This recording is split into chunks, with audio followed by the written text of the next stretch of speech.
بسم اللہ الرحمن الرحیم۔ السلام علیکم۔ سعودی انفو یوٹیوب چینل میں آپ کو خوش آمدید کہتے ہیں۔ الحمدللہ عمرہ کے حوالے سے اچھی خبریں آ چکی ہیں اور اس کے بعد ایک اور بہت اہم اور اچھی خبر الحمدللہ آ چکی ہے۔ آپ یہاں پر دیکھ سکتے ہیں حرمین شریفین کی جانب سے یہاں پر تھوڑی دیر پہلے یہاں پہ پوسٹ کی گئی ہے، بریکنگ نیوز دی گئی ہے کہ اعتکاف return to the two holy mosque during Ramadan after 2 years۔ 2 سال کے بعد الحمدللہ اس بار حرمین شریفین کے اندر انشاءاللہ اعتکاف ہوگا۔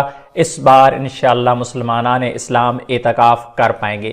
یہاں پر مزید ڈیٹیل نہیں بتائی گئی، صرف اعتکاف کو الاؤ کرنے کا بتایا گیا ہے۔ الحمدللہ انشاءاللہ ہم امید کرتے ہیں کہ بہت جلد اپوائنٹمنٹس بھی اویلیبل ہوں گے، جو کہ آپ آلریڈی جس طرح اعتمرنا سے اور مختلف ایپس سے آپ بکنگ کرتے ہیں اپنے عمرہ کے لیے، انشاءاللہ آپ اعتکاف کی بکنگ بھی کر پائیں گے۔ لیکن ابھی تک کیونکہ مزید ڈیٹیلز آنا باقی ہیں تو انتظار کریں، انشاءاللہ جو اس بارے میں اعتکاف کا طریقہ آتا ہے یا اعتکاف کی مزید کوئی ٹرمز اینڈ کنڈیشنز آتی ہیں آپ لوگوں کے ساتھ ہم ضرور شیئر کریں گے۔ اور دوسری جانب الحمدللہ اس بار انشاءاللہ افطاری بھی معمول کے مطابق ہوگی۔ اسی طرح بیرون ملک سے آنے والے تمام زائرین کے لیے PCR کوارنٹائن اور اس طرح ویکسین سرٹیفکیٹ کی شرط بھی ختم کر دی گئی ہے۔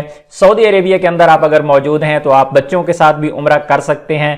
آپ پر صرف اور صرف جو پابندی لاگو ہوتی ہے وہ ہوتی ہے آپ کا پرمٹ، یعنی آپ نے اعتمرنا یا توکلنا سے آپ نے بکنگ ضرور کرنی ہے۔ اس کے علاوہ عمرہ ادا کرنے کے لیے یا پھر حرمین شریفین میں جانے کے لیے، نماز ادا کرنے کے لیے کسی بھی قسم کی کوئی پابندی نہیں ہے۔ الحمدللہ ثم الحمدللہ۔ اپنی دعا میں یاد رکھیے گا۔ السلام علیکم۔